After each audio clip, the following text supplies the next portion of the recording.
The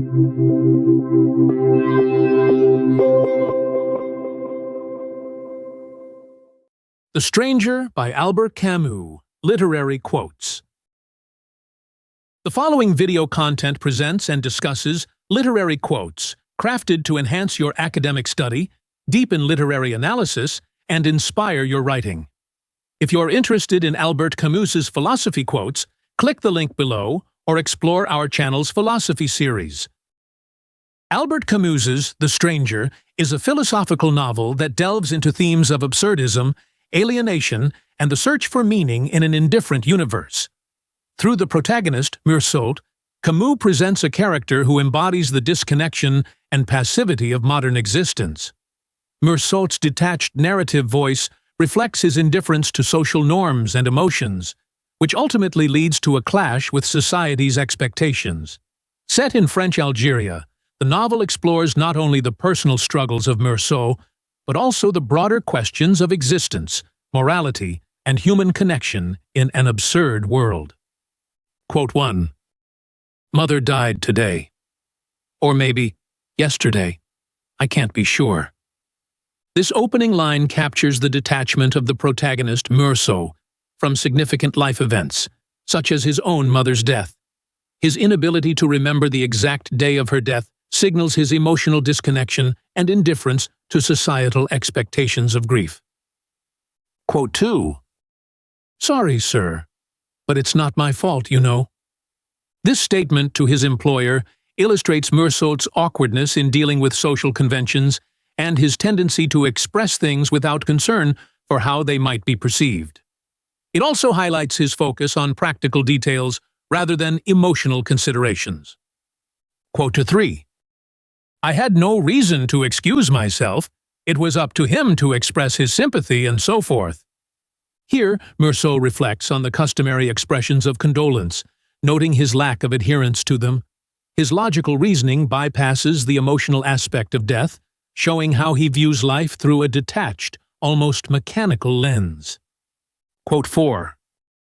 When we lived together, Mother was always watching me, but we hardly ever talked.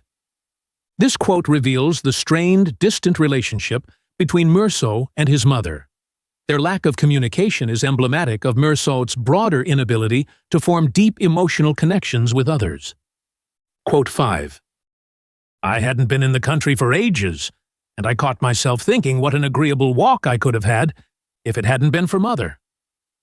Meursault's thoughts about taking a pleasant walk during his mother's funeral show his focus on sensory experiences and personal comfort, further reinforcing his emotional detachment and disconnection from societal expectations surrounding grief. Quote 6. Now I'll leave you to yourself. The caretaker's words reflect Meursault's isolation. Although he is surrounded by people throughout the vigil, he is emotionally and psychologically alone, left to confront the situation without any true connection to those around him. Quote 7. What struck me most about their faces was that one couldn't see their eyes, only a dull glow in a sort of nest of wrinkles. This description of the elderly funeral attendees is rich in imagery, emphasizing their age and lifelessness. Meursault's detached observation underscores his emotional distance, viewing people as physical entities rather than individuals with emotions. Quote 8. For a moment, I had an absurd impression that they had come to sit in judgment on me. Meursault's discomfort during the vigil highlights his sensitivity to being judged by others, even in situations where such judgments might not exist. This reflects his unease with social expectations and norms, adding to the sense of alienation he feels. Quote 9. I wanted her to stop crying, but dared not speak to her. Despite noticing another mourner's grief, Meursault feels incapable of engaging with or comforting her. His reluctance to connect with others emotionally points to his passive nature and inability to react appropriately to conventional human emotions. Quote 10. The sun was already a blaze of light, and the air stoking up rapidly. This vivid description of the oppressive heat during the funeral procession reflects the intensity of Meursault's sensory experience, contrasting with his emotional numbness. The environment becomes a dominant force, overpowering any internal emotional response. Quote 11. For quite a while the air had been throbbing with the hum of insects and the rustle of grass warming up. Meursault's fixation on the physical surroundings, such as the heat and sounds of nature, emphasizes his focus on the sensory and immediate. This detachment from deeper emotional reflection highlights his existential outlook, where external stimuli overshadow personal emotions. Quote 12. It was quite like old times. A lot of young people were in the swimming pool, amongst them Marie Cardona, who used to be a typist at the office. Meursault runs into Marie Cardona, someone he used to know. This sets the stage for their relationship, where physical attraction and casual interactions dominate, emphasizing Meursault's focus on the present moment and sensory experience rather than deeper emotional engagement. Quote 13. When we had dressed, she stared at my black tie and asked if I was in mourning. I explained that my mother had died.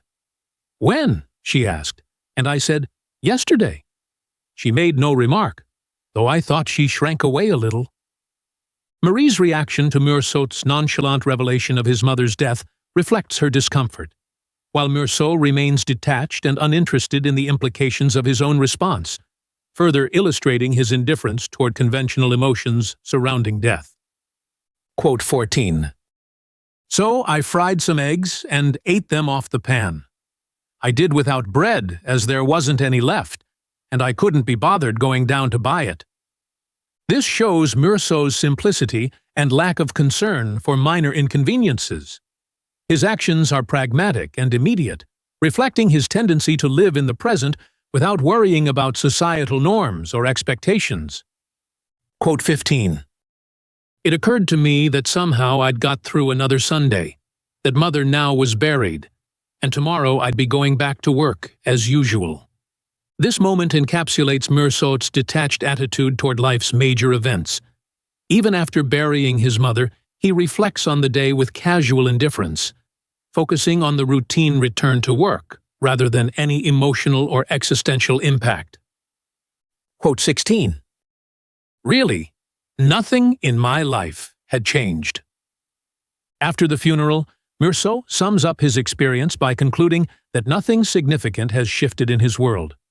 This reinforces the idea that his mother's death, like other events in his life, holds no profound meaning for him, emphasizing his emotional detachment from the world around him. Quote 17. I had a busy morning in the office. My employer was in a good humor. He even inquired if I wasn't too tired, and followed it up by asking what Mother's age was. This moment reflects the shallow engagement of Meursault's employer with his recent loss, highlighting how even significant events like the death of a parent become topics of trivial conversation in the workplace. Meursault's emotional disconnection mirrors the impersonal attitude of his boss. Quote 18. For 8 years, the two had been inseparable. Salamano's spaniel is an ugly brute, afflicted with some skin disease. Mange, I suspect. Anyhow, it has lost all its hair, and its body is covered with brown scabs. This description of Salamano and his dog introduces a grotesque yet intimate relationship between the man and his pet. The physical resemblance between them emphasizes the mutual dependence they share, despite the constant abuse and bickering, illustrating a complex bond of companionship and disdain. Quote 19. It's been going on like this for 8 years, and Celeste always says it's a crying shame, and something should be done about it. But really, one can't be sure. Meursault's detached commentary on the abusive relationship between Salamano and his dog reveals his tendency to observe life from a distance, avoiding emotional involvement or judgment. This neutrality aligns with his broader disconnection from societal norms and feelings. Quote 20. He'd beaten her till the blood came. Before that, he'd never beaten her. Well, not hard anyhow, only affectionately like. Raymond's justification for his violent behavior toward his girlfriend, where he downplays previous abuse as affectionate, demonstrates the disturbing nature of his character and the skewed moral compass he operates by. Meursault listens without much reaction, further displaying his indifferent outlook on moral and ethical matters. Quote 21. Then I read out what I'd written. Puffing at his cigarette, he listened, nodding now and then. "Read it again, please," he said. He seemed delighted. "That's the stuff," he chuckled. This scene, where Meursault helps Raymond write a malicious letter to his girlfriend, underlines Meursault's passivity and willingness to engage in morally questionable actions without concern. Raymond's satisfaction with the letter adds to the unsettling atmosphere, showing how easily Meursault becomes complicit in others' schemes. Quote 22. I could hear nothing but the blood throbbing in my ears, and for a while I stood still, listening to it. Then the dog began to moan in old Salamano's room, and through the sleep-bound house the little plaintive sound rose slowly, like a flower growing out of the silence and the darkness. This quiet, contemplative moment emphasizes Meursault's deep sense of isolation and introspection. The dog's moaning serves as a haunting backdrop, symbolizing a kind of shared suffering and loneliness in the otherwise silent, stagnant environment. Quote 23. Marie said she was free next morning, so I proposed she should have luncheon with me. She agreed, and I went down to buy some meat. This shows Meursault's practical and straightforward approach to relationships. He enjoys Marie's company, but approaches their time together as something ordinary and devoid of deeper emotional connection, focusing instead on routine activities like buying meat for lunch. Quote 24. A moment later, she asked me if I loved her. I said that sort of question had no meaning, really, but I supposed I didn't. Meursault's response to Marie's question about love highlights his existential outlook and emotional indifference. He does not view love as something meaningful, illustrating his detachment from conventional emotions and relationships, which leaves Marie saddened but not entirely surprised. Quote 25. Marie said, "Wasn't it horrible?" I didn't answer anything. Then she asked me to go and fetch a policeman, but I told her I didn't like policemen. During the violent altercation between Raymond and his girlfriend, Marie expresses shock and horror, while Meursault's reaction is indifferent. His disdain for authority, combined with his lack of emotional engagement, demonstrates his disconnect from moral and social conventions. Quote 26. Well, I said, you taught her a lesson, all right, and that's what you wanted, isn't it? Meursault's matter-of-fact response to Raymond after the violent encounter with his girlfriend reflects his passive stance and lack of judgment. He neither condemns nor supports Raymond's actions, focusing only on the outcome that Raymond desired, showcasing his emotional detachment and moral indifference. Quote 27. When we were nearly home, I saw old Salamano on the doorstep. He seemed very excited. I noticed that his dog wasn't with him. This scene introduces the loss of Salamano's dog, a significant event for the old man. The absence of his longtime companion causes him distress, underscoring the complexity of the bond between the two, despite Salamano's frequent abuse of the dog. Quote 28. Through the wall there came to me a little wheezing sound, and I guessed that he was weeping. For some reason, I don't know what, I began thinking of Mother. This moment, where Salamano mourns the loss of his dog, leads Meursault to think of his own mother, though without any strong emotional reaction. His inability to fully connect with his own feelings of loss further demonstrates his detachment from emotional and sentimental experiences. Quote 29. Marie came that evening and asked me if I'd marry her. I said I didn't mind. If she was keen on it, we'd get married. Meursault's response to Marie's proposal reveals his indifferent and passive nature. He agrees to marry her not out of love or desire, but simply because it doesn't make much difference to him. This reflects his detachment from the emotional weight most people attach to marriage. Quote 30, "If that's how you feel, why marry me? I explained that it had no importance really, but if it would give her pleasure, we could get married right away." Meursault's view of marriage as unimportant shows his existential outlook. He sees no inherent meaning in personal relationships or societal constructs, and he is willing to marry Marie only because it seems to matter to her, not because he feels strongly about it. Quote 31, "I told him I was quite prepared to go, but really I didn't care much one way or the other." When Meursault's employer offers him a job in Paris, he responds with indifference. This quote underscores his passive approach to life, where he views opportunities or changes as meaningless because, to him, one place or situation is just as good as another. Quote 32, "One life was as good as another, and my present one suited me quite well." Meursault's lack of ambition and satisfaction with his current life reflects his philosophy of existentialism. He doesn't believe in striving for more or different experiences, as he sees no fundamental difference between them. His life, as it is, seems sufficient without need for change. Quote 33, "He referred to her as your poor mother, and was afraid I must be feeling her death terribly." Salamano expresses sympathy for Meursault's loss, assuming he is mourning deeply, which contrasts with Meursault's lack of grief. This moment highlights the difference between societal expectations of mourning and Meursault's emotional detachment from his mother's death. Quote 34, "Let's hope the dogs won't bark again tonight. I always think it's mine, I hear." Salamano's lingering attachment to his lost dog reveals the depth of his bond, despite the harsh way he treated the animal.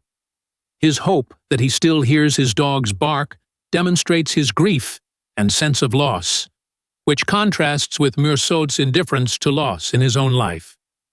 Quote 35, "Marie told me I looked like a mourner at a funeral, and I certainly did feel very limp." Meursault's fatigue and disconnection from the day mirror his general detachment from life and emotions.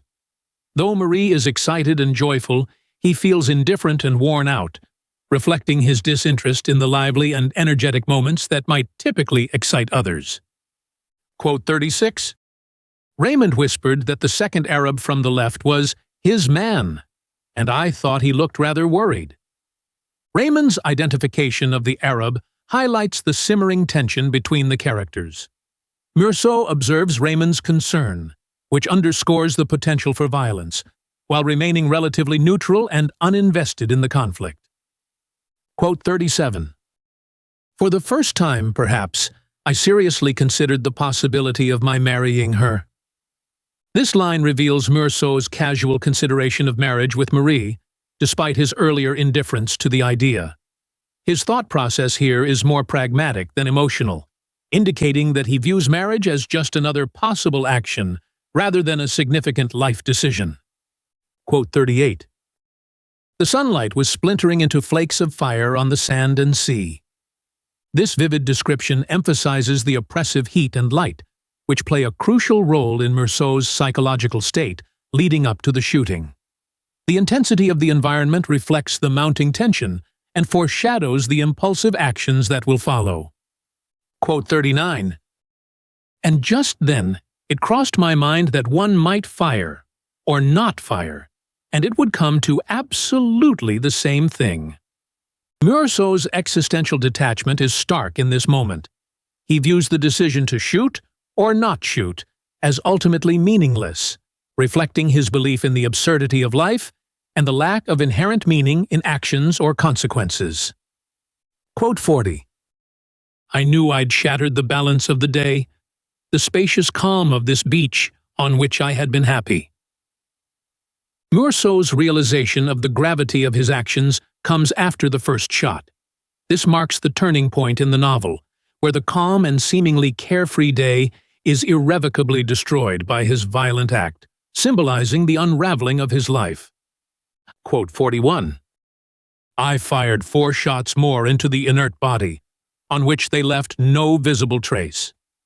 Meursault's repeated shooting of the Arab's lifeless body underscores his emotional numbness and detachment from the consequences of his actions. The additional shots are unnecessary and serve as a grim, fateful conclusion to the impulsive decision he made under the heat of the sun. Quote 42. I answered that, of recent years, I'd rather lost the habit of noting my feelings and hardly knew what to answer. This quote highlights Meursault's detachment from his own emotions, illustrating his inability or unwillingness to engage with deeper feelings. His indifference to emotional matters plays a central role in his interactions with others and shapes how he is perceived during his trial. Quote 43. I could truthfully say I'd been quite fond of Mother, but really, that didn't mean much. Meursault's blunt statement about his relationship with his mother reveals his inability to express or even acknowledge strong emotional ties. His indifferent attitude toward his mother's death becomes a focal point for his trial, as it does not align with society's expectations of grief. Quote 44. All normal people, I added as on afterthought, had more or less desired the death of those they loved, at some time or another. This offhand remark by Meursault further alienates him from societal norms. His casual mention of a universal desire for the death of loved ones is not only unsettling to his lawyer, but also indicative of his starkly different worldview, where traditional emotional responses are absent. Quote 45. He gave me a queer look, as if I slightly revolted him. This moment captures the growing tension between Meursault and his lawyer. The lawyer, unable to comprehend Meursault's emotional detachment, begins to view him with discomfort and revulsion, underscoring the disconnect between Meursault and the people around him. Quote 46. But then I realized that I, too, came under that description. Somehow it was an idea to which I never could get reconciled. Meursault's recognition that he is a criminal, like those who weep at the sight of a crucifix, shows his struggle to accept the gravity of his situation. He cannot reconcile his actions with the emotional weight that society places on guilt and repentance, further emphasizing his existential detachment. Quote 47. What I felt was less regret than a kind of vexation. I couldn't find a better word for it. Meursault's inability to express true regret for his crime reflects his detachment from conventional moral judgments. His choice of the word vexation underscores his frustration with the circumstances, rather than a deep moral or emotional reckoning with his actions.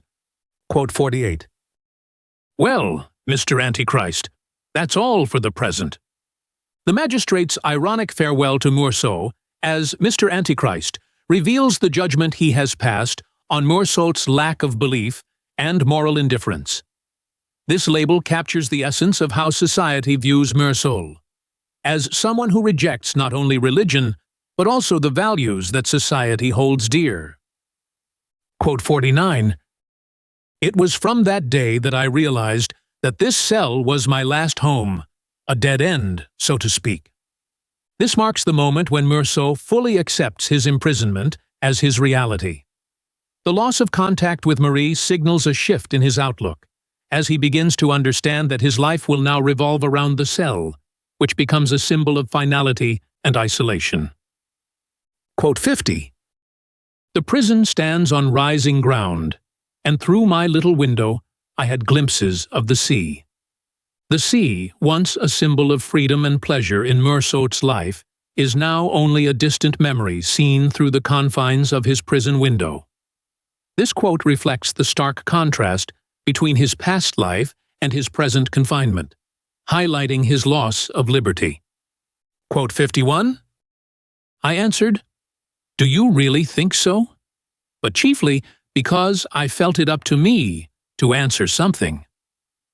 This interaction between Meursault and Marie reveals his detachment from hope and the future. His question is not driven by any real belief in the possibility of his acquittal, but by a sense of obligation to keep the conversation going, reflecting his emotional disengagement. Quote 52. Still, There was one thing in those early days that was really irksome: my habit of thinking like a free man. Meursault acknowledges how difficult it was to adjust to prison life, because his mind continued to operate as if he were still free. This shows his struggle to adapt to the loss of liberty, and the slow mental shift toward accepting his new reality. Quote 53. I'd have learned to watch for the passing of birds or drifting clouds, as I had come to watch for my lawyer's odd neckties. This reflection reveals how Meursault, deprived of freedom, has adapted to find small distractions to pass the time. It emphasizes the triviality of his new routine and how he now focuses on insignificant details to cope with the monotony of prison life. Quote 54. So I learned that even after a single day's experience of the outside world, a man could easily live 100 years in prison. Meursault's realization that one can survive in prison by holding on to memories of the outside world demonstrates how he finds solace in the past. His ability to mentally revisit his former life becomes a coping mechanism, providing a sense of continuity despite his confinement. Quote 55. No, there was no way out, and no one can imagine what the evenings are like in prison. This quote encapsulates the profound isolation Meursault experiences in prison. The evenings, a time when he is alone with his thoughts, become emblematic of the psychological toll of imprisonment and the feeling of being trapped with no escape from his fate. Quote 56. I felt as you do just after boarding a streetcar, and you're conscious of all the people on the opposite seat staring at you in the hope of finding something in your appearance to amuse them. This quote shows how Meursault perceives the people in the courtroom. Even though they are looking at him as a criminal, he feels it's not much different from casual curiosity, revealing his emotional detachment and inability to comprehend the gravity of his situation. Quote 57. But somehow I didn't see them as individuals. Meursault's detachment is evident when he sees the jury as a collective rather than individual people. His inability to connect with them as unique beings mirrors his general disconnection from society and others around him. Quote 58.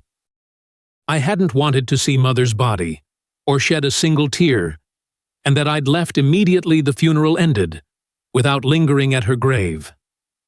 This statement is used in court to highlight Meursault's lack of conventional grief for his mother, something society deems abnormal. His refusal to perform expected emotional acts becomes a key point in how the court and society judge him, as his detachment is interpreted as evidence of moral deficiency. Quote 59. For the first time I'd realized how all these people loathed me. This moment of realization reveals Meursault's growing awareness of how others view him. The collective disdain he senses marks a shift in his perception of himself, as he confronts the full weight of society's judgment. Quote 60. The prosecutor turned toward the jury.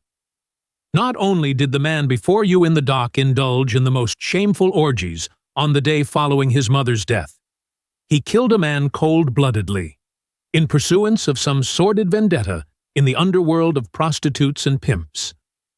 The prosecutor's portrayal of Meursault combines his lack of grief at his mother's funeral with the crime, painting him as morally corrupt. This manipulation of unrelated events into a single narrative reflects the court's attempt to condemn Meursault not just for murder, but for failing to conform to societal norms. Quote 61. Is my client on trial for having buried his mother, or for killing a man?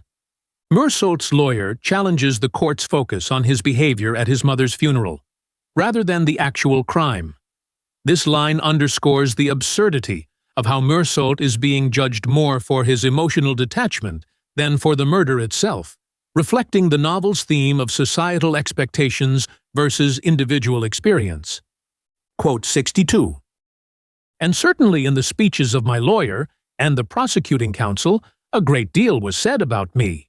More, in fact, about me personally than about my crime.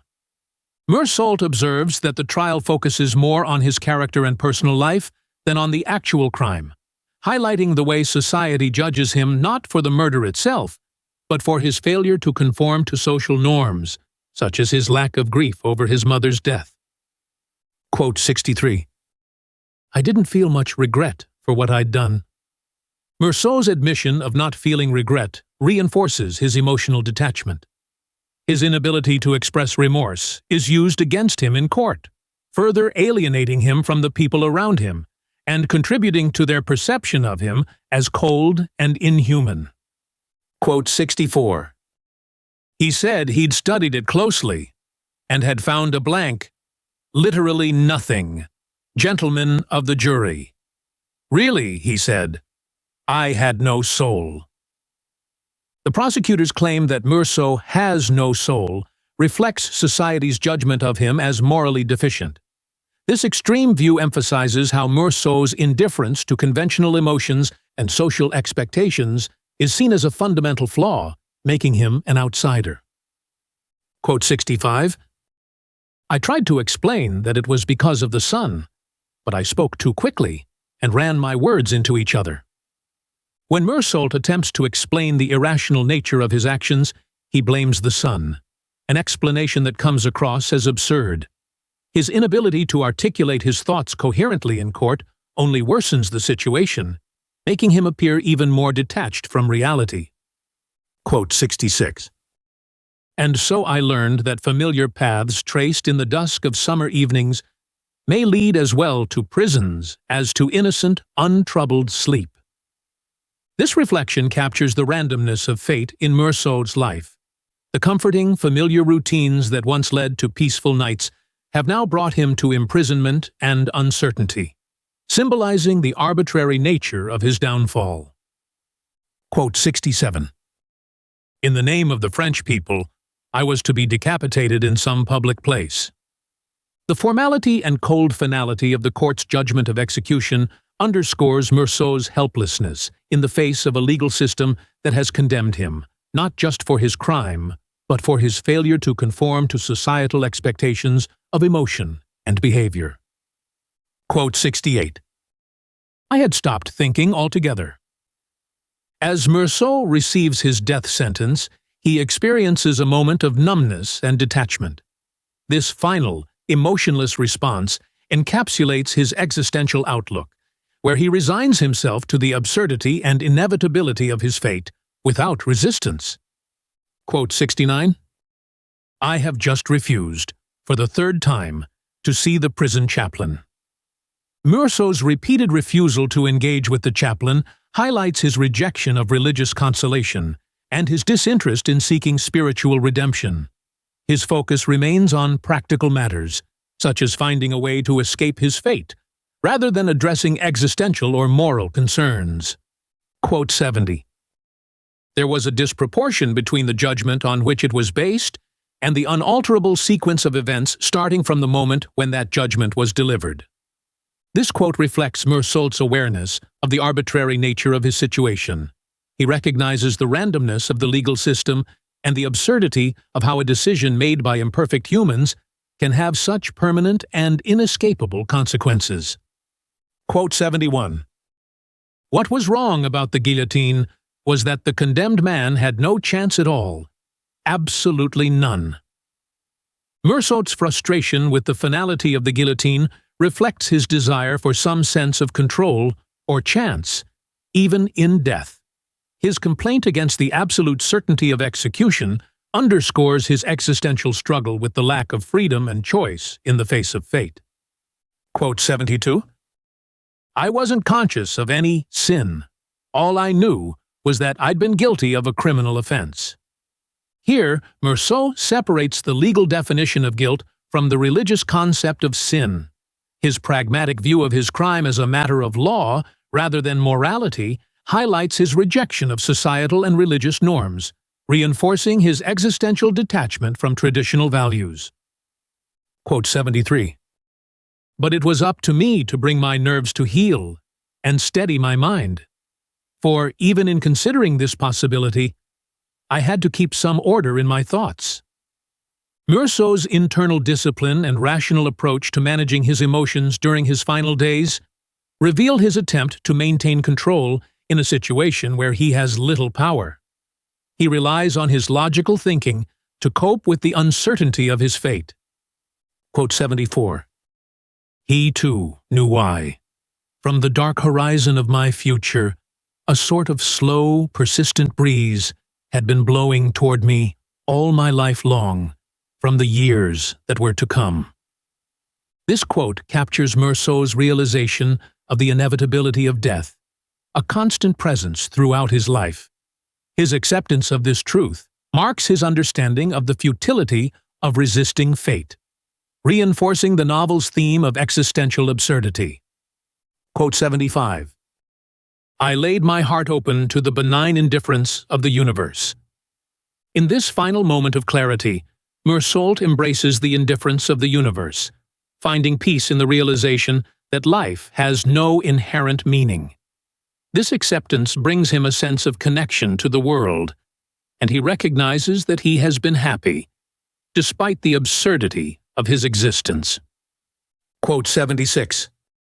For all to be accomplished, for me to feel less lonely, all that remained to hope was that on the day of my execution there should be a huge crowd of spectators, and that they should greet me with howls of execration. Meursault's final wish for a crowd of people to witness his execution reflects his desire for recognition, even if in the form of hatred. His longing for this external validation shows his acceptance of his role as an outsider, and his understanding that the world's indifference matches his own. In The Stranger, Camus challenges readers to confront the uncomfortable truths of human existence and the arbitrary nature of societal norms. Through Meursault's story, the novel emphasizes the inevitability of death and the absurdity of seeking meaning where none exists. Yet even in facing his own execution, Meursault finds a sense of freedom in embracing the absurd. Camus leaves us with a powerful message about authenticity, urging us to live without illusions and to accept the world as it is, rather than as we wish it to be.